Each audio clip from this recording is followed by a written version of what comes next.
প্রিয় দর্শক, আপনাদের জন্য মাইলস অ্যান্ড মেমোরিজের আজকের আলোচনা আমরা যুক্তরাষ্ট্রের নিউ ইয়র্ক শহর থেকে আমরা শুরু করছি। আমার সাথে দুজন অতিথি আছেন।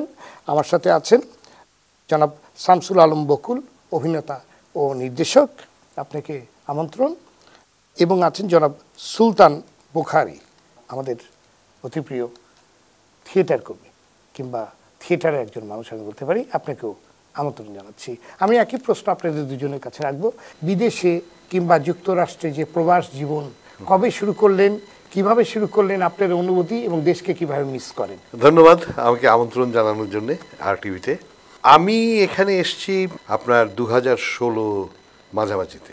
আসার পরে একটা ছোট্ট উদাহরণ দিয়ে আমি শুরু করি যে আমার যে বয়স এবং আমার ফ্যামিলি সহ আমি এখানে এসেছি, এটার শুরুটা হচ্ছে, লাইফটা কিভাবে শুরু করতে হচ্ছে আমাকে, যে একটা পূর্ণাঙ্গ বট গাছ, এটাকে যদি আপনি চারদিক থেকে মাটি কেটে নিয়ে নতুন একটা জায়গায় বসান, তাহলে ওই বট গাছটাকে যে স্ট্রাগল করে টিকে থাকতে হয়, এক্স্যাক্টলি আমার মনে হয়েছে যে আমার এই পুনরায় প্রবাসে জীবন শুরু করার স্ট্রাগলটা একই রকম। সেটা কত বছর আগে শুরু হয়েছে? এটা 10 বছর আগে শুরু হয়েছে। একদম 10 বছর আগে? একদম 10 বছর। তাহলে পরে তো এটা 2015 সালের দিকে। এখানে এসে যখন একটা নতুন এনজিওতে আমি আবার যোগ দিলাম, তখনও তারা আমাকে ঠিক ওই আপনার বিগিনার হিসেবেই ট্রিট করলো এবং আমি ওই শুরু থেকেই শুরু করলাম। এটা হচ্ছে আমাদের জন্য সবচেয়ে বড় চ্যালেঞ্জ, যে আমাদের অতীতে যে অভিজ্ঞতা, সেই অভিজ্ঞতাকে নানাভাবে মূল্যায়ন করা হয়, কিন্তু শুরুটা আপনার শুরু থেকেই করতে হবে। প্রবাস জীবনের প্রথম চ্যালেঞ্জিং ব্যাপারগুলো কি শুরু হয় সেটা নিয়ে আপনার কাছে বিস্তারিত শুনবো। জনাব বুখারী, আপনি একজন থিয়েটার কর্মী। বাংলাদেশের সংস্কৃতির যে একটি বড় শক্তিশালী জায়গা সেটা হলো থিয়েটার কিংবা মঞ্চ। এই প্রবাস জীবনটা কিভাবে শুরু হলো আপনার? আমি আসি 2011-তে, 11 মেতে আমার পরিবার সহকারে আসি আমার বড় বোনের মাধ্যমে। আমার বড় বোন এখানে আসছিলেন 90 দশকে, তো উনি আমার পরিবারকে এখানে নিয়ে আসে। আসার পরে আমি এখানে কর্মময় জীবন শুরু করি। সেটা একটা ভিন্ন অভিজ্ঞতা। বাংলাদেশে আমি বেসিক্যালি আমার বিকেলবেলাটা কাটতো বেলি রোডে থিয়েটার জগতে। সকাল থেকে দুপুর পর্যন্ত আমার বিজনেস ছিল ফরেন কারেন্সির, ওখানে থাকতাম। পরবর্তী টাইমে একটা সময় বসুন্ধরা মলে আমি রেস্টুরেন্ট করি। রেস্টুরেন্ট এবং এই বিজনেস আমি দিনের বেলায় বিকাল 4টা পর্যন্ত করতাম, শুধুমাত্র আমার থিয়েটারের কারণে। মানে ওই আড্ডাটা আমার রক্তের সাথে মিশা। এখানে আমার শ্রদ্ধেয় বড় ভাই আছেন, যাদের দেখে আমি থিয়েটারে আসি। আমাদের মতো ওই প্রজন্মটা।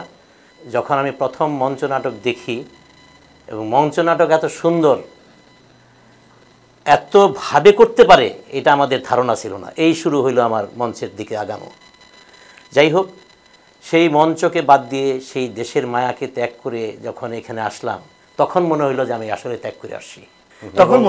তখন মনে হইলো আসার পরে এর আসার আগ পর্যন্ত তো আনন্দের ভিতরেই ছিলাম। পরিবার নিয়ে আমরা যাচ্ছি বিদেশে, মানে হানিমুন পিরিয়ড। একদম এক্স্যাক্টলি। তারপরেই তো শুরু হইলো আমাদের বাস্তব জীবন। আমার মোটামুটি 2টা বছর আমার চোখের পানিই পড়তো। কর্মময় জীবনে যেখানে যেতাম, আমি তো নিজের আমার সেলফ বিজনেস ছিল বাংলাদেশে, আমার আন্ডারে অনেকে কাজ করতো, আমি কারো আন্ডারে জব করতাম না। এখানে আসার পরে যখন আমি জব করি, দেখি আমার মালিক পক্ষ আমার সাথে কাজ করে, আমার ম্যানেজার আমার কাছে কাজ করে, আমিও তাদের সাথে কাজ করি। কাজের কোনো বিকল্প নাই। এবং এই সমস্ত জিনিস যখন আমি প্রতিনিয়ত করতাম, একটা সময় আমি দুপুরবেলায় যখন আপনি লাঞ্চে যেতাম, আমি চোখের পানি পড়তো যে আমি কোথায় আসলাম। এত কষ্ট, মানিয়ে নেওয়ার একটি বিশাল বড় ব্যাপার থাকে, তাই না? বিশাল বড় ব্যাপার। এটা আমার সময় লাগছে অনেক।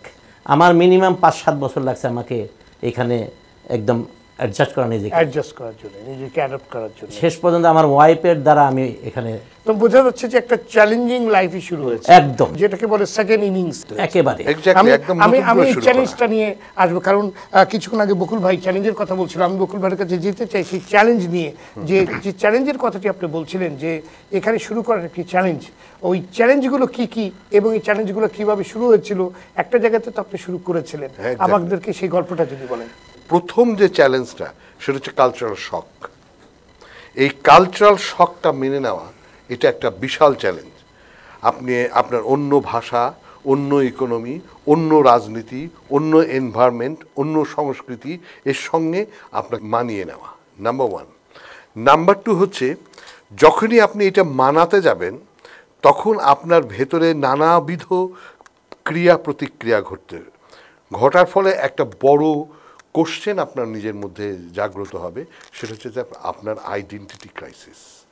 হু আই অ্যাম, আমি কি বাংলাদেশি, আমি কি আমেরিকান, নাকি আমি বাংলাদেশি আমেরিকান, আমি কি বাংলা ভাষাভাষী আমার মূল যোগাযোগের মাধ্যম, নাকি এখানে এখানে তো new York is one of the biggest city, right. এবং এইখানে যত ধরনের ভাষাভাষী এবং সংস্কৃতির লোক আছে অন্য কোনো শহরে সম্ভবত এতটা নেই।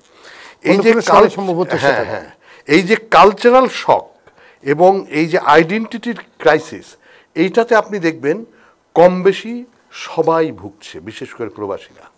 এবং এ থেকে আমার যদ্দূর ধারণা, আমি বেশ কিছু বিশেষজ্ঞ বা সাইকোলজিস্টের সাথে কথাবার্তা বলেছি, এক ধরনের কিন্তু ডিপ্রেশন নিয়ে মানুষগুলো বেঁচে আছে, ছোট হোক বড় হোক, এক ধরনের ডিপ্রেশন রয়েই গেছে, মানে যে যেখানেই আছে একটা ডিপ্রেশন তাদের আছে। কিন্তু এখন আপনি হয়তো বলবেন যে তাহলে এই রকম বৃহৎ এবং বেসিক চ্যালেঞ্জ নিয়ে মানুষগুলো এখানে আছে কেন? একটা স্বপ্ন আছে চোখের সামনে, স্বপ্ন নিয়েই তো আসে এই দেশে। তো কিংবা প্রবাস দিবসের মানুষ তো প্রবাস জীবনে একটা স্বপ্ন নিয়েই আসে, স্বপ্ন নিয়ে, এবং সেই স্বপ্ন নিয়েই বেঁচে থাকে। হ্যাঁ, সেই স্বপ্নটা রয়েছে এবং সেই স্বপ্ন নিয়ে এরা বেঁচে আছে। আর কতগুলো প্র্যাকটিক্যাল ফ্যাসিলিটিস বলবো আমি, যেগুলো তারা প্রতিনিয়ত ভোগ করছে এবং যেগুলো তারা আমাদের মতো দেশে, বিশেষ করে বাংলাদেশের মতো দেশে তারা মিস করতো। নাম্বার ওয়ান হচ্ছে সিকিউরিটি। রাইট। আপনি রাত বিরাত যে যাই বলেন না কেন, আপনি নিশ্চিন্ত। হেলথ ইন্স্যুরেন্স, আপনি অসুস্থ, আপনাকে আগে ট্রিটমেন্ট দিয়ে আপনার লাইফ সেভ করবে। রাইট। এবং কাজ আছে, আমি বলবো পজিটিভ ক্ষেত্রে এই জন্যেই আপনাকে কেউ জিজ্ঞেস করবে না যে আপনি কি কাজ করেন। তারপরে আপনি পলিটিক্যালি দেখেন, ধর্মীয়ভাবে দেখেন, আপনি হিন্দু না মুসলমান, আপনি খ্রিস্টান না বৌদ্ধ, কিচ্ছু যায় আসে না, কিছু যায় আসে না। সে বুক চিতিয়ে বলছে আমি হিন্দু। কিন্তু আমাদের দেশে রাজনৈতিক পট পরিবর্তনের কালে অনেক সময় মাইনরিটি কমিউনিটি বলতে পারছে না বুক চিতিয়ে যে আমি অমুক ধর্মের মানুষ। মানে প্রবাস জীবনে আপনার কাজ এবং পরিচয়কে যে বদলে দেওয়ার যে একটি ব্যাপার আছে, সেটা এখানে এসে আপনি দেখছেন যে আসলে জাত কিংবা কর্ম কিংবা আপনার কে কি করছে, কার কি স্ট্যাটাস, এগুলো আসলে এই দেশে কোনো ম্যাটার করে না। সবাই বুক ফুলিয়ে যার যার কাজ করেই সে চলছে। সেটা বলছে। ইভেন আমি আপনাকে একটা এক্সাম্পল দিই। আমি এখানে এসে কাজ করেছিলাম একটা 3 স্টার হোটেলে, প্রথম ম্যানেজার হিসেবে জয়েন করলাম। তা আমি যখন ওই কাজটা সেরে আসছি, তখন আমরা একটা ক্লিনার রিক্রুট করেছিলাম। জি। কিন্তু মহিলাটা এডুকেটেড, বেশ ভালো এডুকেটেড, এবং কাজটাও ভালো বসে। ওকে যখন অফার করা হলো যে আমি চলে যাচ্ছি, তুমি ইন্টারমিডিয়েটে ম্যানেজার টাইমের দায়িত্বগুলো তুমি পালন করো, ও বলছে নো। আমি বললাম কেন? I love cleaning, I love this my job, my work. এবং সে এই ওয়ার্ডটাই ব্যবহার করেছে, আই লাভ ক্লিনিং। মানে যে যে কাজটি করছে সেটা যদি সে আনন্দের সাথে করে, যদি সে প্রাউড ফিল করে, তাহলে কিন্তু, এবং এখানে তো আমি দেখি যে বিশেষ করে আপনার যারা সেবামূলক কাজে আছে তাদেরকে যে পরিমাণ সম্মান করা হয়, তাদেরকে হিরো পদবি দেওয়া হয়, তাই না? যেটা আমাদের একটা বড় ধরনের দুর্বলতা, ডিসঅ্যাডভান্টেজ। আর এখানে এটা একটা অ্যাডভান্টেজ। জি, ধন্যবাদ আপনাকে। আমি পরে আবার আসবো। দর্শক, এই মুহূর্তে ছোট্ট একটি বিরতি, ফিরছি অল্প সময়ের মধ্যে, সাথেই থাকুন। আমরা ফিরছি আমাদের আলোচনায়। আমরা আমাদের মাইলস অ্যান্ড মেমোরিজ এই আলোচনায় একটু ছোট্ট বিরতিতে ছিলাম। বিরতি থেকে ফিরে আমরা আসতে চাই জনাব সুলতান বুখারী আপনার কাছে। আপনি প্রথমে এসে আপনার কাছে চ্যালেঞ্জ হিসেবে কি মনে হয়েছে, যে ওখানে কি আপনার ওই ইগোটা কাজ করেছিল যে আমি আসলে এটা করবো কি করবো না? আমার ইগোতে কাজ করছে। জি, স্টার্টিংয়ে আমার ভীষণভাবে আমার ইগোতে লাগতো। কারণ লাগতো হয়েছে এই কারণে যে বাংলাদেশে আমি যে প্রফেশনে ছিলাম, এখানে আসার পর যখন আমি মিলাইতাম, অটোমেটিকলি আমার ব্রেনে চলে আসতো, আমি নিজের অজান্তে এগুলো হয়ে যেত। পরে একটা সময় যখন এখানকার মানুষের সঙ্গে মিশি, ডে বাই ডে মিশা হচ্ছে, বিভিন্ন দেশের মানুষের সঙ্গে মিশা হচ্ছে, বিভিন্ন রঙের মানুষের সঙ্গে মিশা হচ্ছে, তখন আস্তে আস্তে আস্তে আমার মেন্টালিটিটা কিছুটা ফ্রেশ হতে থাকে, অ্যাডপ্ট করা শুরু করে। তাও ওটা আমার সময় লাগছে, মিনিমাম 5 বছর। তারপরে একটা সময় দেখলাম যে না, কাজই এখানে আমার এনার্জি, আমি যখনই যে কাজ করি আমার এনার্জি, এবং বকুল ভাই যেটা বললো একদম সত্য কথা, এখানে কোন কাজ কে করতেছে এটা ম্যাটার করে না, এবং কেউ জিজ্ঞাসা করে না এটা, এবং জিজ্ঞাসা করাটাও তা আমার মনে হয় যে এটা একটা বেদবি। হ্যাঁ, এখন আমার একটা ধারণা পরবর্তী টাইমে আমার হয়েছে যে আমি এখনও বলি আপনাকে, আমাদের ব্লাডে আমরা যারা থিয়েটার কর্মী আমি বিশ্বাস করি যে আমাদের রক্তের ভিতরে এখনও মাটির গন্ধ, আমার দেশের মাটির গন্ধ, আমাদের থিয়েটার চর্চার মাটির গন্ধ, সব কিছুরই। তথাপি আমার যেহেতু এখানে প্রায় 15টা বছর, একটা জিনিস আমার ভিতরে আমি খুব এখন ফিল করি, সেটা হচ্ছে একজন পিতা যে তার সন্তানের প্রতি দায়বদ্ধ, এখানকার রাষ্ট্র ব্যবস্থা তার মানুষের প্রতি দায়বদ্ধ, এখানকার রাষ্ট্র ব্যবস্থাটাই মানুষের কাছে মানুষের কাছে দায়বদ্ধ। মানে আমি একটা উদাহরণ দিই, যেটাকে আপনি শক্তি কিংবা অ্যাডভান্টেজ হিসেবে আপনি সাংঘাতিকভাবে একটা উদাহরণ শুধু দেই, আপনি যে কোনো অফিসিয়াল কাজ আপনি যদি করতে যান, আপনার কারোর দ্বারস্থ হতে হবে না। সে মনে করেন আপনি পাসপোর্ট অফিসে যাবেন, আমেরিকান পাসপোর্ট করতে যাবেন বা গ্রিন কার্ড করতে যাবেন, জাস্ট একটা অফিসে গেলেন, আপনার টেবিলে বসলেন, আপনার ড্রাইডটা সব দিলেন, ওকে, অটোমেটিকলি আপনি বাসায় পরের দিন বা তার এক সপ্তাহ পরে আপনার পোস্ট অফিসের মাধ্যমে আপনার বাসায়, মানে পরিষেবাগুলো খুব অসাধারণ অসাধারণ, যেখান থেকে আমাদের দেশের কিংবা আমাদের সেখানে অনেক কিছু আছে, অনেক কিছু। জি জনাব বকুল, প্রবাসী জীবনে চিন্তা, কাজ এবং পরিচয়কে কিভাবে বদলে দিয়েছে কিংবা বদলে দেয়? বদলে দেওয়ার মধ্যে সবচেয়ে বড় হচ্ছে, আমি যে কথাটা দিয়ে শুরু করেছিলাম যে কালচারাল শক এবং আইডেন্টিটি ক্রাইসিস, এই দুটোর সঙ্গে যখন আমি স্ট্রাগল করতে শুরু করলাম দিনের পর দিন, যে না আমি তো এখন অন্য মাটিতে, অন্য ইকোনমিতে, অন্য সংস্কৃতিতে, অন্য রাজনীতিতে, তখন আমার মধ্যে কিছু চেঞ্জ আসতেই হবে, না হলে এটা সম্ভব নয়। এই যে যেমন ধরুন বোখারি যে কথাটা বলছিল যে 1 পয়েন্ট সার্ভিস, যেটা আমরা বহুদিন থেকে শুনে আসছি, ইটস অ্যামেজিং, যেটা আমরাও দেশে নিয়ে আমাদের রাষ্ট্র ব্যবস্থার সাথে অনেকবার বসেছি, অনেকবার কথা বলেছি, কিন্তু কোনো ফল হয়নি। ওয়ান স্টপ সার্ভিস যেটা, হ্যাঁ, কোনো হয়নি। এটা যেমন আমাকে মারাত্মকভাবে একটা চিন্তার জায়গায় ভীষণভাবে একটা পরিবর্তন এনেছে, যে নানা রকম দুর্নীতি এবং অনিয়মের জালে এখানে বাধা নই আমি যদি প্রপারলি কোনো জায়গায় কিছু অ্যাপ্রোচ করি, তাহলে সেটার খুব প্রপার রেজাল্টই আমার কাছে আসবে। এইটা আমার চিন্তার জগতে একটা বড় পরিবর্তন নিয়ে এসেছে। এই মাল্টিকালচারগুলো আমার চিন্তার ক্ষেত্রে একটা বড় পরিবর্তন এনেছে। আমি বাংলাদেশে থিয়েটার করেছি, থিয়েটার নির্দেশনা দিয়েছি, এখানে এসে নির্দেশনা দিচ্ছি, কিন্তু আমি ভাবছি এটা কি কমিউনিকেট করছে? অথবা আমি যদি এই কমিউনিটির জন্যও থিয়েটার করি, তাহলে এই কমিউনিটির ইস্যুটা আর বাংলাদেশের ইস্যুটা কি একই হবে নাকি ডিফারেন্ট হবে? বাংলাদেশে আমি যে কারণে পহেলা বৈশাখ উদযাপন করি, আজকে নিউ ইয়র্কে পহেলা বৈশাখ উদযাপনের অবজেক্টিভ এক নয়, নাম্বার 1। নাম্বার 2 হচ্ছে কাজের ক্ষেত্রে আমার যেটা ধারণা হলো এবং যে চেঞ্জটা আমার মধ্যে এসছে, আমাদের শিক্ষা ব্যবস্থার সঙ্গে কর্মজীবনের কোনো লিঙ্ক নেই। আমাদের দেশে এটা নিয়ে কিন্তু দীর্ঘদিন আলোচনা প্রচুর আমরা কর্মমুখী শিক্ষার কোনো ব্যবস্থাই রাখিনি। আপনি একটা ব্যাংক ম্যানেজারকে দেখবেন বাংলায় পাশ করেছে, আবার উল্টো দিকে একজন অ্যাকাউন্টিং এবং ম্যানেজমেন্টের লোককে দেখবেন সে বাংলা একাডেমিতে বসে কাজ করছে। কর্মক্ষেত্রের সাথে আমাদের একাডেমির কোনো সম্পর্কই নেই। কিন্তু এইখানে এইটা রয়েছে বলেই আজকে আমরা যে কাজ খুঁজছি, আমরা যে আমার ফিল্ডে আমার অবস্থান তৈরি করার চেষ্টা করছি, ওই জায়গায় একটা বিরোধ রয়েছে।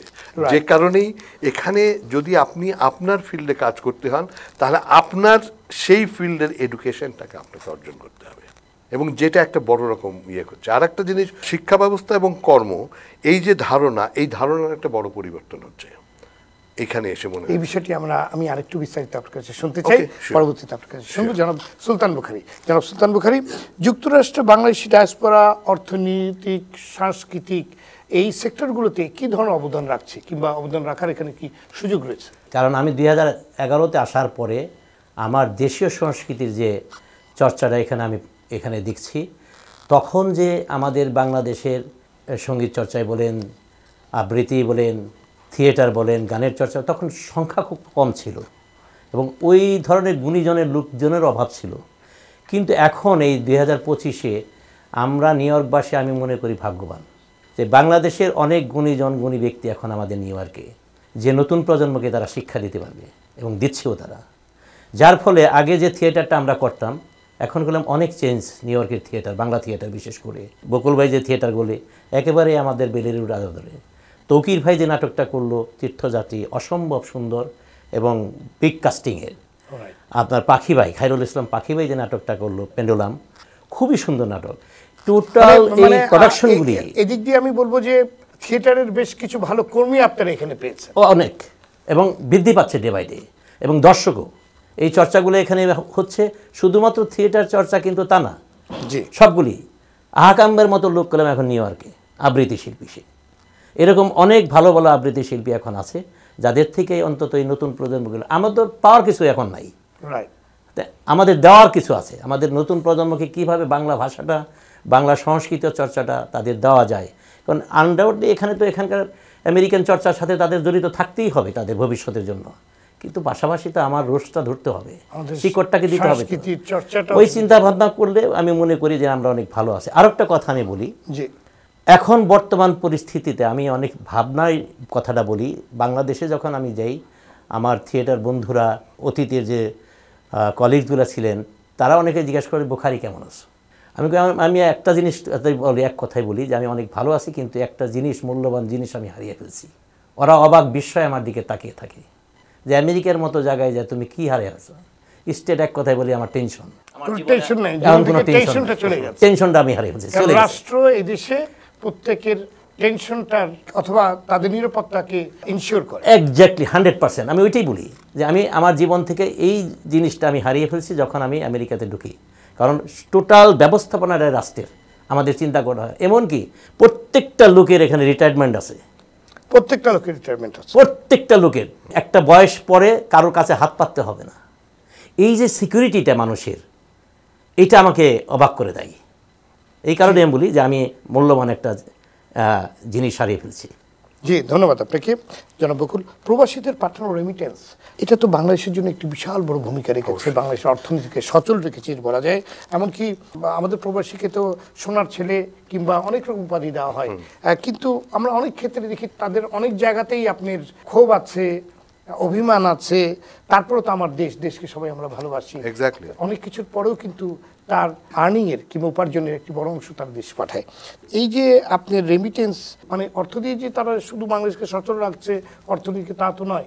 তাছাড়াও আর কি কি ভূমিকা রাখছে বাংলাদেশের প্রবাসীরা বিভিন্ন সেক্টরে, তারা কীভাবে অবদান রাখতে পারছে? অনেকগুলো পথ আছে। একটা হচ্ছে যে অর্থ তো পাঠাচ্ছি, কিন্তু সেই অর্থের সঙ্গে তারা দেশটাকে কিভাবে দেখতে চায় তার ভাবনাটা তারা ট্রান্সফার করার চেষ্টা করছে। এটা হচ্ছে সবচেয়ে বড় জিনিস। যেমন হচ্ছে যে আমি যে অর্থটা পাঠাচ্ছি, আমার কেউ চিন্তা করছে যে ধর্মীয় জায়গাটাকে সে কন্ট্রিবিউট করবে। জি, যেমন আমার গ্রামে আমি ছোটোবেলায় একটা কুড়ে ঘরের মতো জায়গায় একটা মসজিদে নামাজ পড়েছি। এখন যদি সেখানে একটা খুব আধুনিক একটা মসজিদ হয় এবং মসজিদের মধ্যে যদি আধুনিক সমস্ত ইনস্ট্রুমেন্টগুলো দিতে পারি, এই একটা পথ। দ্বিতীয় পথ হচ্ছে তারা খুব বেশি চিন্তা করে যে কোনোভাবেই হোক এডুকেশনে কন্ট্রিবিউট করা যায় কিনা, এবং প্রচুর বাঙালি আছে, মানে এটাই কিন্তু সবচেয়ে গুরুত্বপূর্ণ। আমি বলবো এই সময় বাংলাদেশের জন্য সবচেয়ে বড় যদি সহায়তা করা যায়, যদি আপনার মানে হাত বাড়িয়ে দেওয়া যায় তার জন্য, বিশেষ করে আপনার শিশুদের এডুকেশনটা, মানে সেখানে যদি অবদান রাখা যায়, সেটা হবে সবচেয়ে গুরুত্বপূর্ণ। কারণ আমাদের দেশের বাচ্চারা আসলে প্রপার এডুকেশনটা কিন্তু এক্স্যাক্টলি, এবং এখানে কন্ট্রিবিউট করা হচ্ছে ওই এলাকায় অন্ততপক্ষে একটা স্কুল হোক, সেই টাকাটা দেওয়ার জন্য তারা উদার। তাদের দেশের প্রতি যে দরদ এবং যে অ্যাকাউন্টেবিলিটি, সেই জায়গা থেকে তাদের যে ভাবনা, ওই ভাবনাটাও ট্রান্সফার করছে। কিন্তু এইটাকে সম্মিলিত কোনো রূপ দেয়া যাচ্ছে না। ধন্যবাদ আপনাকে জনাব সুলতান বুখারী। শিক্ষা ও গবেষণার ক্ষেত্রে বাংলাদেশি প্রবাসীদের ভূমিকা কতখানি কিংবা কিভাবে অবদান রাখছে, এই বিষয়টা একেবারেই আমার রাষ্ট্রের ব্যবস্থার উপর নির্ভর করে। এখানে প্রচুর পরিমাণে সম্ভাবনাময় আপনার বাংলাদেশি শিক্ষিত লোক আছেন। আমার দেখা মতে এমন কোনো জায়গা নেই যে বাংলাদেশি লোক নাই, এবং নাসাতে পর্যন্ত আমাদের বাংলাদেশি পোলাপন হয়ে গেছে। এখন এই শিক্ষা ব্যবস্থাটা তাদের থেকে নেওয়ার যে বিষয়টা, এটা সম্পূর্ণভাবে রাষ্ট্রের দায়িত্ব। আমার রাষ্ট্র যদি তাদের থেকে না নেয়, আমি যতই চেষ্টা করবো আমার লাভ হবে না।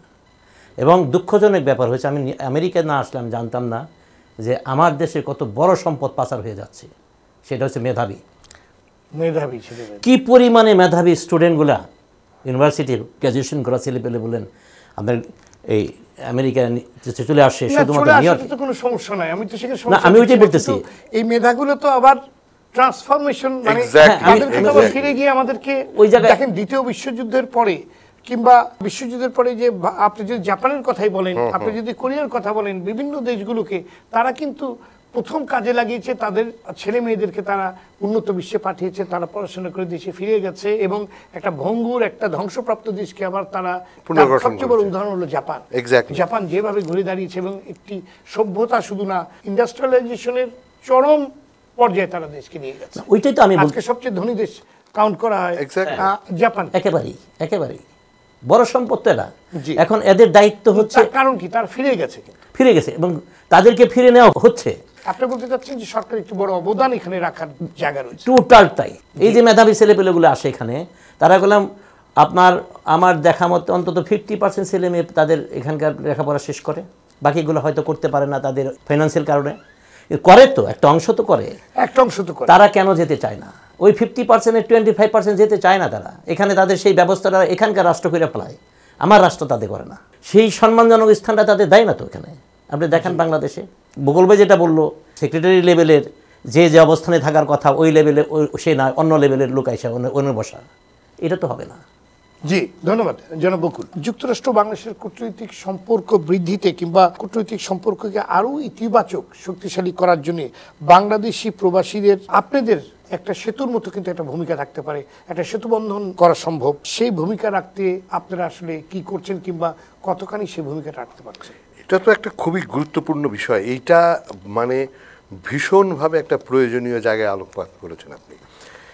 যে এর আগের প্রশ্নটার সঙ্গেই যদি আমি এটার একটা রিলেশন তাহলে আপনি দেখেন যে এইখানে এই যে সিম্পল একটা পত্রিকার কথাই বলি, যে বাঙালি পত্রিকা যেটা বের হচ্ছে আজকে প্রায় বছর খানেক ধরে তারা একটা ফিচার নিয়মিত দিয়ে যাচ্ছে, আমেরিকান বিশ্ববিদ্যালয়ে বাংলাদেশি অধ্যাপক। এই যে কত রয়েছে এবং এরা যে কত সুন্দর কাজ করছে, গবেষণামূলক কাজগুলো করছে, আপনি চিন্তাও করতে পারবেন না। এবং এই গবেষণামূলক কাজ কিন্তু শুধু টেকনোলজি বা অন্যান্য বিষয় করছে তা না, এই গবেষণামূলক কাজটা কিন্তু রাজনীতি এবং কূটনৈতিক বিষয় হচ্ছে। তাহলে এই কাজগুলো এখানে বসে এরা করছে, এই প্রবাসীরা করছে, সেই কাজটাকে কিভাবে আমরা মাঠে নামাবো তার কিন্তু কোনো প্ল্যান নেই। এটা কিন্তু বড় গ্যাপ। আপনি বলতে চাচ্ছেন কোনো প্ল্যান নেই? কোনো প্ল্যান নেই। আমি এক্সাম্পল হিসাবে যদি দেই, যে বাংলাদেশের রাজনীতি নিয়ে আজকে যদি একটা গবেষণা হয় এখানে বসে, সেই গবেষণাপত্রটা কি বাংলাদেশে প্র্যাকটিক্যালি কতটা ইউজেবল বা কিভাবে ইউজ করা যায় তার কোনো পরিকল্পনা কোথাও থেকে পাবেন? আপনি পাবেন না। ওইটা আপনার লাইব্রেরিতে চলে যাবে। এত চমৎকার একটা সুযোগ যে প্রবাসে যারা অবস্থান করছেন এবং যারা শিক্ষক, যারা রাজনীতি, এখানেও প্রচুর বাঙালি ইদানিং ইলেকশনে জিতে যাচ্ছে, এখানকার কমিউনিটির জন্য তারা জিতে যাচ্ছে। তারা তো সরাসরি এখানকার রাজনীতিবিদ এবং প্রশাসনের সঙ্গে কাজ করছে, তারা তাদের পার্ট।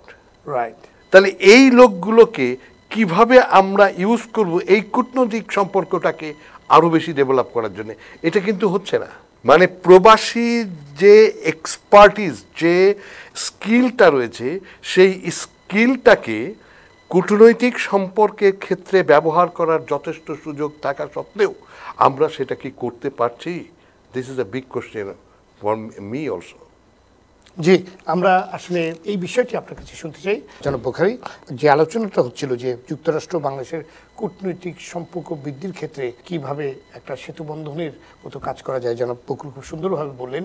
আপনি যদি একটু যোগ করতেন। আমি মনে করি প্রচুর সম্ভাবনা কূটনৈতিক সম্পর্কটা তৈরি করা দেশ টু দেশ, আমার বাংলাদেশ থেকে আমেরিকার সঙ্গে, এটা বর্তমান অবস্থায় প্রেক্ষাপটে আমি বলি যে প্রচুর সম্ভাবনা। কারণ প্রত্যেকটা লেভেলে বাংলাদেশের লোকজন এখন ঢোকা, তারা পিওর আমেরিকানদের সাথে মিশতেছে। অন্তত বছরে একদিন হলেও বাংলাদেশের কথা তাদের সাথে আলাপ করে, বাংলাদেশের কূটনৈতিকের কথা তো আলাপ করে। তো অবশ্যই আমাদের দেশের মানুষ বাংলাদেশ নিয়ে ভাবে এবং বাংলাদেশ সম্পর্কে এখানকার রাষ্ট্রীয় ব্যবস্থার সাথে তারা আলাপ করে, এটা আমাদের দেখা মতে। এবং তার প্রমাণ দেখি, আপনি দেখেন যে আমেরিকান প্রশাসন কিভাবে বাংলাদেশিদের কাছে ভিড়তেছে ইদানিং, তার প্রথম প্রমাণ হলো আপনার যে মেয়রের ইলেকশনটা হবে মামদানি, সেখন করলাম মাসে অন্তত প্রতি সপ্তাহে একবার হলে বাংলাদেশিদের কাছে আসতেছে। এই যে আসার যে মিলনটা, যোগাযোগ ব্যবস্থাটা, এটাই কোনো আমার রাষ্ট্রকে আরেকটা জায়গায় নিয়ে যাওয়ার জন্য তৈরি করতেছে। অর্থাৎ এইটাকে নেওয়ার যে দায়িত্ব বোর্ডটা, সেটা হলো আমার রাষ্ট্রের ব্যবস্থাপনাটা। বাংলাদেশের রাষ্ট্র যারা চালায়, পরিচালনা করে, নির্বাহী প্রধান যারা, তাদের দায়িত্ব। আর আমাদের দায়িত্ব হচ্ছে এটাকে জাস্ট একটা চেইন আপ করে দেওয়া। এখন ওই জায়গায় যদি তারা না যায়, আমাদের মতো প্রবাসীদের দুঃখ আর কখনোই থাকবে না। মানে এই জায়গাটা একটা জিনিস চিন্তা করেন যে what is the lobbying strategy. সেই লবিং স্ট্র্যাটেজি কি দেখি কি বাংলাদেশি এক্সপার্টিসদের কোনো স্কোপ আছে? যেমন ধরুন আমাদের দেশের যে আপনার ডেভেলপমেন্ট ফান্ডটা আসছে, একটা হচ্ছে রাজস্ব আয় আর একটা হচ্ছে ডেভেলপমেন্ট ফান্ড। এই ডেভেলপমেন্ট ফান্ডটা কোন দিকে যাবে, কোন কৌশলে এই ডেভেলপমেন্টটা আসা উচিত এবং তার মনিটরিং প্রক্রিয়াটা কী, অমুক কী তমুক, এই যে নানা একটা প্ল্যানিং একটা ছক রয়েছে। এই ছকে এই দেশের এক্সপার্টিস, বাংলাদেশি মানুষের যে এক্সপার্টিস, তাদেরকে ব্যবহারের কোনো সুযোগ আছে? অথবা গভর্নমেন্টের সঙ্গে গভর্নমেন্টের আপনার কতগুলো লবিং হয় সেই দেশের কিছু স্ট্র্যাটেজিক প্রভাব ফেলার জন্যে, সেই ক্ষেত্রে কি প্রবাসীদের যুক্ত করবার কোনো কৌশল আমরা কখনো চিন্তা করেছি? নাকি আমরা চিন্তা করি আমার রাজনৈতিক দলে যিনি আন্তর্জাতিক সম্পাদক আছেন উনিই যাবেন, ওনাকে আমেরিকা পাঠাও, একটা মিটিং সেট করার চেষ্টা করো, এবং ওই পর্যন্তই। রাষ্ট্রীয়ভাবেও কিন্তু তাই, পররাষ্ট্র সচিব, পররাষ্ট্রমন্ত্রী ওনারা আসবেন, ওনারা কথা বলবেন, ওনারা কথা বলে ওনারা ফেরত চলে যাবেন। এখানে যে স্কিলটা আছে সেই স্কিলটাকে এই স্ট্র্যাটেজির মধ্যে ইনক্লুড করা হচ্ছে না কেন? সেক্ষেত্রে আমি যদি বলি আপনাকে, যে যুক্তরাষ্ট্র, আপনি কিছুক্ষণ আগে বলছিলেন যে আমাদের কিন্তু প্রবাসী বাংলাদেশিরা এখানকার মূলধারায়, মানে এখানকার রাজনীতিতে দারুণভাবে অংশগ্রহণ করছে, সোসাইটির জন্য কাজ করছে, বিভিন্ন জায়গায় কাউন্সিলম্যান কিংবা কাউন্সিলম্যান আমরা কিন্তু দেখছি আমাদের বাঙালি ডায়াসপোরারাই, প্রবাসীরাই তারা হচ্ছে। এটা অনেক গর্বেরও ব্যাপার, এবং সবচেয়ে বড় কথা তারা যুক্তরাষ্ট্রের যে রাজনীতি, যে পলিটিক্স, তার সাথে তারা যুক্ত হচ্ছে, যেটা গর্ব করার মতো। সেক্ষেত্রে মানে রাজনীতি বা সমাজে বাংলাদেশি প্রবাসীরা কতটা প্রভাবশালী হয়ে উঠছে, ছোট্ট করে যদি বলে। এটা কিন্তু একটা সময় সাপেক্ষ ব্যাপার, কিন্তু এটা এগোচ্ছে, শুরু হয়েছে, এটা এগোচ্ছে এবং এগোচ্ছে। আমরাও কিন্তু সেটা দেখছি, আশাবাদী হওয়ার মতোই। জনাব সুলতান বুখারী, এই বিষয়টা যদি আপনি। আমি এই বিষয়ে সম্পূর্ণভাবে বকুল ভাইয়ের সাথে একমত, এবং আমি ভীষণভাবে আশাবাদী এই কারণে, কারণ প্রজন্ম চেঞ্জ হয়ে যাচ্ছে। জি, আমি আমার রক্তের ভিতরে যতটুকু টান বা দেশের জন্য, আমার সন্তানেরও তো অতটুকু টান থাকে। তাও যদি না থাকে, অন্তত 10% কম থাকলেও তো তারা ভাবনা আছে করে। এখন ওই আমার সন্তানরা, আমার জেনারেশনগুলি, তারা করলাম এখানকার শিক্ষায় শিক্ষিত, তারা করলাম সবসময়ই বলে তার দেশের কথা, রাষ্ট্রের প্রতি, আমার দেশের প্রতি যে এখানকার মানুষের ভাবনাগুলি, এগুলো সবসময় আছে এবং বৃদ্ধি পাচ্ছে ডে বাই ডে। কারণ জনসংখ্যা আমরা বৃদ্ধি পাচ্ছি, প্রচুর পরিমাণে বাংলাদেশে ছেলেপেলে এখানে তৈরি হয়ে যাচ্ছে ভালো ভালো জায়গা থেকে। আমি এখনও বলি এই সমস্ত সুযোগ সুবিধা নেওয়ার দায়িত্ব হচ্ছে রাষ্ট্রের নির্বাহী প্রধানদের। এখন বকুল ভাই যেটা বললো, যেখানে আসলে সেক্রেটারি কেন আসবে, তার সাথে 20 জন কেন আসবে, এখানে যারা কাজ করতেছে তাদের কেন ডাকা হয় না সেক্রেটারিয়েটে? সেক্রেটারিয়েট ডাকুক যে ভাই আপনারা আসেন একটু, আমরা এখানে মিটিং করি। তা তো করা হচ্ছে না। যে পরিমাণে শিক্ষিত লোক এখানে আছে, আমাদের নিউ ইয়র্কের কথাই আমি বলি, আপনি ফার্মাসিস্ট বলেন, ইঞ্জিনিয়ার বলেন, সব লেভেলের, তারা দেশের জন্য যথেষ্ট পরিমাণে কাজ করে। আপনার একটা উদাহরণ দেই, সেটা হচ্ছে বছরে একবার হলেও রোজার ভিতরে তারা জাকাত পাঠায়। কি পরিমাণে ফান্ড যায় না, সেটা তো আমরা দেখছি, যে কারণে বাংলাদেশের অর্থনীতি কিন্তু এখনো বাঁচিয়ে রেখেছে আমাদের প্রবাসী। হ্যাঁ, তারা যেভাবে, কিন্তু ওই জিনিসটাকে ঠিক মতো যদি লালন করতো আমার দেশ, আমার তো আসতে হইতো না নিউ ইয়র্কে, আমেরিকাতে। সেটা তো অত্যন্ত গুরুত্বপূর্ণ একটি কথা। অনেকেই তো তাদের জীবন জীবিকা কিন্তু অথবা একটু ভালোভাবে বসবাস করার জন্য, শুধুমাত্র সিকিউরিটির জন্য তারা। আপনি দেখেন আমার দেশে কি সিকিউরিটি আছে? লাইফ সিকিউরিটি, বাক স্বাধীনতা, এডুকেশন, আপনার হেলথ সিকিউরিটি, কোনটা দেখাইবেন আপনি? মানে বিশেষ করে এখানে ইন্স্যুরেন্সের ব্যাপারটা, হেলথ ইন্স্যুরেন্স তো যেটা আসলে সবচেয়ে বড় মানুষের নিরাপত্তা দেয়, যেটার কথা সবাই বলে থাকে। জি, আপনি যথার্থই বলেছেন যারা শামসুল আলম বকুল। যুক্তরাষ্ট্রে বসবাসকারী বাংলাদেশি প্রবাসী, তাদের মধ্যে উচ্চমাত্রার দক্ষতা কিন্তু আছে অনেক। আপনি কিছুক্ষণ আগেই বলছিলেন যে ইভেন আমাদের নাসাতেও আমাদের ছেলেমেয়েরা কাজ করছে। বাংলাদেশের উন্নয়নে তাদের কাজে লাগানোর সুযোগ আসলে কতখানি রয়েছে এবং কেন আমরা কাজে লাগাতে পারছি না? সেটা সম্পূর্ণরূপে একটা পলিটিক্যাল ব্যাপার। এখানেও পলিটিক্স। এক্স্যাক্টলি। কিন্তু আমাদের এখানে যারা দক্ষ বিভিন্ন সেক্টরে তাদেরকে নিয়ে, কারণ আমেরিকা যুক্তরাষ্ট্র একটি উন্নত দেশ, আমাদের দেশের অনেক জায়গাতেই যেমন এই যে আমরা আপনি ট্রাফিক ব্যবস্থার কথাই যদি বলেন, কি ভয়াবহ একটি অবস্থা। আমাদের সবচেয়ে বড় এখান থেকে ইভেন প্রবাসী কিংবা বিদেশিরা দেশে গেলেও তারা কিন্তু সবার আগে এটা নিয়ে কথা বলে যে এয়ারপোর্ট থেকে শহরে যেতে 2 ঘন্টাও সময় লেগে যায়। দেখেন নিউ ইয়র্ক একটি অত্যন্ত জনবহুল এবং ক্রাউডেড, ঘনবসতিপূর্ণ, হ্যাঁ। এখানে কিন্তু ট্রাফিক আছে, বাট এত সুন্দরভাবে নিয়ন্ত্রণ করে। নিউ ইয়র্কে বলা হয় পুরো বিশ্বের রাজধানী, হ্যাঁ। এবং পৃথিবীর সকল দেশ থেকে মানুষ প্রথমে নিউ ইয়র্কেই আসে এবং তাদের মধ্যে বিশ্বের বড় অংশ কিন্তু থেকে যায়। এত সুন্দরভাবে তারা ম্যানেজ করছে যেটা আসলে বাংলাদেশ নিতে পারত। আমাদের মানে বেশি উদাহরণ দিতে হবে না, আমাদের বিশেষ করে রাস্তাঘাটের কথাই যদি আমরা বলি, হ্যাঁ, রাজনৈতিক এবং আপনার যে মানে সবটাই এর সঙ্গে যুক্ত। কিন্তু আমরা আমাদের কাছে একটা বড় অস্ত্র আছে, সেই অস্ত্রটা দিয়ে সব জায়গা থেকে আমরা নিজেদেরকে পিঠ বাঁচিয়ে চলি। সেটা হচ্ছে কি, দরিদ্র রাষ্ট্র চিন্তা করেন, জনসংখ্যা অনেক বেশি, কি করে হবে। আচ্ছা, আমি কিছু বুঝি না যেই জায়গায় গদবাধা কিছু। আপনি গাড়িটা চালাচ্ছেন, আপনি যাবার আগে দেখলেন যে লাল লাইটটা জ্বলেছে, এর সাথে দারিদ্রতার সম্পর্ক কি? আমি এটা আজও খুঁজে পাই না। প্রবলেমও আছে, আমাদের তো ট্রাফিক সিগন্যালই করে কাজ করে না, ওখানে লাল কি সবুজ মানে অনেকে জানেই না, বিশেষ করে বাংলাদেশে যারা গাড়ি চালায়, যে আসলে ওটার কোনো মিনিং আছে কিনা। এক্স্যাক্টলি, এই চ্যালেঞ্জগুলো তো রয়েছে, এই চ্যালেঞ্জগুলো রয়েছে। কিন্তু কথা হচ্ছে যে সেই জায়গা যেমন যখন ড্রাইভিং লাইসেন্স, জি, গত ইলেকশন কি তার আগের ইলেকশনে শুনলাম যে কোনো একজন এমপি কোনো এক জায়গায় বলেছেন যে আমি যদি জিতি এলাকার 40% লোকের কর্মসংস্থান করে দেবো 1 বছরের মধ্যে। এবং তিনি করে দিলেন। কিভাবে করে দিলেন? সবাইকে ড্রাইভিং লাইসেন্স দিয়েছেন নাকি, এটা পেপারে একটা নিউজ দেখলাম। তো এই যে ড্রাইভিং লাইসেন্স দিলেন সবাইকে, ও কি ড্রাইভার হবার যোগ্যতা অর্জন করার জন্য ওর যে এডুকেশনটা ছিল তার সেজন্য আমাদের দুর্ঘটনার হার এত বেশি, এবং মানুষ অকালেই পঙ্গু হয়ে যাচ্ছে, এই বিভীষিকাময় জীবনকে তাদেরকে গ্রহণ করতে হচ্ছে। এবং এগুলো যে আমরা দুর্ঘটনা বলছি আশিক ভাই, এটা আসলে দুর্ঘটনা নয়, this is a social killing. মানে সমাজে আপনার এই ধরনের মানে অ্যাক্সিডেন্টের সুযোগগুলো তৈরি করে রাখা হয়েছে, তো অ্যাক্সিডেন্ট তো হবেই। It's a social killing. ধন্যবাদ আপনাকে জনাব সুলতান বুখারী। আগামী 10 বছরে যুক্তরাষ্ট্রে বাংলাদেশ প্রবাসীদের অবস্থান কোথায় আপনি দেখতে চাচ্ছেন, কিংবা আপনি ভবিষ্যৎটা কেমন দেখতে পারেন? যে আমাদের প্রবাসীরা এত কিছুর মধ্যেও এই দেশে এসে অনেক লিমিটেশনস, মানে তাদের দক্ষতা বলেন, সবারই তো দক্ষ হয়ে এখানে আসে না। এখানে একরকম চ্যালেঞ্জিং, যেটা আমরা শুরুতে আলাপ করছিলাম, আপনারা সবাইকে কিছু চ্যালেঞ্জ গ্রহণ করতে হচ্ছে এবং সেগুলোকে অতিক্রম করে তারা কিন্তু সামনে এগিয়ে গেছে। অনেক বাংলাদেশি এখানে অনেক ভালো অবস্থায় আছে, তারা তাদের মেধার আসলে পরিচয় দিয়েছে।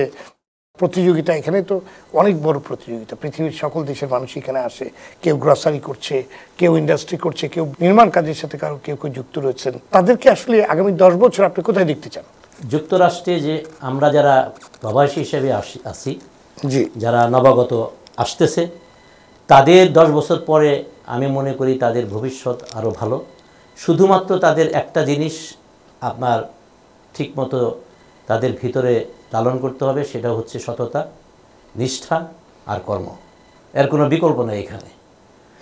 আপনি যদি এখানে ভালোভাবে চলতে চান, আপনার ভবিষ্যৎ যদি উজ্জ্বল করতে চান, আপনার জেনারেশনকে যদি নিতে চান, কারণ একটা জিনিস এখানে আপনার সন্তানরা যদি লেখাপড়া করে, বাবার টেনশন করতে হয় না। তার প্রমাণ আমি নিজে, আমার 2 বাচ্চা এখানে কিভাবে তাদের এডুকেশন কমপ্লিট করছে আমি নিজে জানি না। মানে একটা সিস্টেমের ভিতরে আপনি ইমাজিন করতে পারবেন না। যখন আমার বড় মেয়ে এখানে ইন্টারভিউতে পাশ করলো তার শিক্ষা ব্যবস্থায়, অটোমেটিকলি তার কলেজ থেকেই চলে আসলো সমস্ত কিছু, আমার কাছে জিজ্ঞাসা করতে হয় নাই। আমার ছোটো মেয়েও যখন মাস্টার্সে ভর্তি হইলো, অটোমেটিকলি কলেজ থেকে তার সমস্ত কিছু লেখাপড়ার বাইবার চলে আসে, এবং লেখা ওখানে দেওয়া আছে, তুমি যদি এত % রেজাল্ট করতে পারো, টোটাল টাকাটাই তোমার মাপ। এই যে সাহসটা স্টুডেন্টের দেওয়া, এটা বিশাল ব্যাপার। এই কারণে আমি এখনও বিশ্বাস করি যত স্টুডেন্টগুলো এখানে আছে বাংলাদেশি, এবং তারা কোনো লেখাপড়া করে অন্য দেশের চেয়ে, বিশেষ করে আমেরিকানদের চেয়ে বা এই ল্যাটিন আমেরিকানদের চেয়ে আমাদের এশিয়ান এই সাবকন্টিনেন্টের যে সমস্ত বাচ্চারা আছে লাইক না, সেটা তো বড় শহরগুলোতে দেখা যায়, নিউ ইয়র্ক সহ যুক্তরাষ্ট্রের বড় শহরগুলোতে যেভাবে বাঙালিরা তাদের বাচ্চাদের কোচিং করায়, এমনকি অনেক কোচিং সেন্টারও খুলে গেছে, মানে পড়াশোনার প্রতি প্রচন্ড আগ্রহ এবং ভালো রেজাল্ট করতে হবে, এটা কিন্তু বাংলাদেশি মানে কমিউনিটির মধ্যে সেটা রয়েছে, যার জন্য স্কুলে কলেজে সব জায়গায় তারা ভালো করছে এবং সব জায়গায় তাদের খুব প্রশংসনীয় কাজ। হ্যাঁ, এই কারণে বললাম যে আমাদের বাংলাদেশি ছেলেপেলে, পাকিস্তানি বা ইন্ডিয়ান, নেপালি এই সাবকন্টিনেন্টের দেশগুলির ছেলেপেলেগুলো এখানে শুধুমাত্র তারা লেখাপড়া করতে যে অন্য কিছু ব্যবস্থাপনায় যায় না তারা, যেটা আমেরিকান স্টুডেন্টরা 9-10 উঠলেই ধরে যায়, কিন্তু বাংলাদেশি ম্যাক্সিমাম ছেলেপেলে লেখাপড়া করতেছে, ভালো রেজাল্ট করতেছে। তবে আশিক ভাই, এখানে আমি একটু যুক্ত করতে চাই যে 10 বছর পরের অবস্থাটা যেটা নিয়ে আমরা স্বপ্ন দেখার চেষ্টা করছি, আমার কাছে কয়েকটা সেক্টর মনে হচ্ছে খুবই সম্ভাবনা। হ্যাঁ, একদম। সেটা হচ্ছে প্রবাসীদের জন্য একটা হচ্ছে গবেষণায় বাংলাদেশি প্রফেশনের একটা বড় জায়গা করে নেবে, এটা একেবারে নিশ্চিত দেখা যাচ্ছে। একদম উল্টো পথে হাঁটছি আমরা বাংলাদেশে। আমরা দেখছি আগেও যে গবেষণাগুলো হতো বাংলাদেশের বিভিন্ন স্কুল, কলেজ, ইউনিভার্সিটি, এমনকি ইনস্টিটিউশনেও দিন দিন আপনার গবেষণা করছে। আরেকটা দিক আমরা লক্ষ্য করছি, সেটা হচ্ছে উত্তর আমেরিকায় পলিটিক্সে বাঙালিরা খুব একটা রাজনীতিতে একটা বড় সম্ভাবনা দেখা যাচ্ছে, অংশগ্রহণ। হ্যাঁ, আর একটা হচ্ছে আপনার ব্যবসা বাণিজ্য বেশ ভালো করছে বাঙালিরা। আর ইদানিংকালে চোখে পড়ছে সেটা হচ্ছে যে এই আমেরিকান কমিউনিটিটা খুব বেশি পরিমাণ সার্ভিসের উপর নির্ভরশীল। এই সার্ভিসগুলোতে দেয়াতে বাঙালিদের একটা জায়গা তৈরি হবে, মানে সার্ভিস সেক্টরে অবদান রাখার অনেকগুলো জায়গা তৈরি হয়ে গেছে এবং বেশ কিছু লোক ভালো করছে। জি, ধন্যবাদ আপনাকে। আমাদের আলোচনা একেবারে শেষ পর্যায়ে জনাব সুলতান বুখারী, এই যে অনেক চ্যালেঞ্জ আছে, অনেক কিছু আছে, কিন্তু বাংলাদেশকে তো আমরা ধারণ করি, বাংলাদেশকে কথা বলতে দেশকে এখানে সবাই ধারণ করে, যার জন্যই এভাবে রেমিটেন্স পাঠায়, দেশের কথা মনে করে, আত্মীয় স্বজন রয়েছে তাদেরকে মিস করে, এবং যে যেমনভাবে পারে, শুধু জাকাতের সময় না, এই যে আপনারা যে বলছেন জাকাত ফান্ডে যে পরিমাণ টাকা যায়, শুধু তাই সেটাই না, যে কোনো বিপদে আপদে আত্মীয় স্বজন কিংবা দেশের ব্যাপারে আমরা দেখেছি বন্যার পরে কি পরিমাণ টাকা এখান থেকে বাংলাদেশে পাঠায়, সবাই সহযোগিতার জন্য পাঠায়। বাংলাদেশের সরকারের কাছে আপনার প্রত্যাশা কি? একটাই প্রত্যাশা বাংলাদেশি সরকারের কাছে, যে অবস্থানেই আসুক, আমি কোনো রাজনীতি বুঝি না, আমি আমার দেশকে বুঝি, তারা সৎ থাকুক। আমার দেশের প্রত্যেকটা সচিবালয় পর্যন্ত থেকে শুরু করে ওনারা সৎ থাকুক, প্রত্যেকটা সেক্টর সৎ হয়ে যাবে আমার দেশে, দুর্নীতিমুক্ত বাংলাদেশ 100%। ধন্যবাদ আপনাকে জনাব শামসুল আলম বকুল। একই প্রশ্ন আপনার কাছে আমার, বাংলাদেশের সরকারের কাছে আপনার প্রত্যাশা কি? একটা হচ্ছে যে জাতীয় পর্যায়ের, একটা হচ্ছে আমি যদি প্রবাসীদের পার্সপেক্টিভে দেখলে পরে আপনার প্রশ্ন দিয়েই আপনাকে উত্তরটা দিতে চাই, সেটা হচ্ছে প্রবাসীদের এখানে যথেষ্ট পরিমাণে বেশ ভালো এবং উন্নত মানের স্কিল রয়েছে, এইটার প্রপার ইউজ করার একটা কৌশল বা একটা স্ট্র্যাটেজি তৈরি করা উচিত, খুঁজে বের করতে হবে, যাতে বাংলাদেশের উন্নয়নে প্রবাসীরা একটা বড় ভূমিকা রাখতে পারে। ধন্যবাদ সবাইকে আজকে আলোচনায় যোগ দেওয়ার জন্য। নিশ্চয়ই ভবিষ্যতে আরও কোনো আলোচনায় আপনাদের সাথে আবার দেখা হবে, কথা হবে, এবং আপনারা জানেন যে আমরা নিউ ইয়র্কে আলোচনার ব্যবস্থা করেছি, একটি স্টুডিও করেছি, যেখানে আমরা আমাদের মনের কথাগুলো বলতে পারবো, প্রবাসীদের অবদানের কথা বলতে পারবো, আমাদের কমিউনিটিকে আর একটু বেটার করা যায়, আরও সুন্দরভাবে সংস্কৃতি চর্চাকে সামনে আমরা বৃদ্ধি করতে পারি, সেগুলো নিয়ে আমাদের আলোচনা থাকবে। আপনাদের পরামর্শগুলো আমাদের দিয়ে যাবেন, নিশ্চয়ই আবার দেখা হবে। দর্শক, ধন্যবাদ সবাইকে। আর টিভি নিউ ইয়র্ক স্টুডিও থেকে এতক্ষণ আলোচনা করছিলাম, এবং আপনারাও আপনাদের পরামর্শগুলো আমাদের জন্য রাখবেন, যেটা আমাদের সমাজের জন্য, আমাদের আমেরিকার, বিশেষ করে যুক্তরাষ্ট্রের কমিউনিটিতে যারা আছেন, এখানকার ছেলেমেয়েরা কিংবা আমাদের যারা আমরা বসবাস করি, প্রবাসীরা যারা আছেন, তাদের উন্নয়নে কাজে দিবে, তাদের ভালোভাবে আপনার এখানে একটা সুন্দর পরিবেশ তৈরি করে নিতে পারবে, এবং অ্যাজ ওয়েল বাংলাদেশেও যেন এখানে যুক্তরাষ্ট্র প্রবাসীরা সুন্দরভাবে তাদের অবদান রাখতে পারে, দেশের উন্নয়নে যুক্ত হতে পারে, সে ব্যাপারে আপনাদের পরামর্শ আমাদের জন্য অনেক গুরুত্বপূর্ণ অবদান রাখবে। ধন্যবাদ সবাইকে।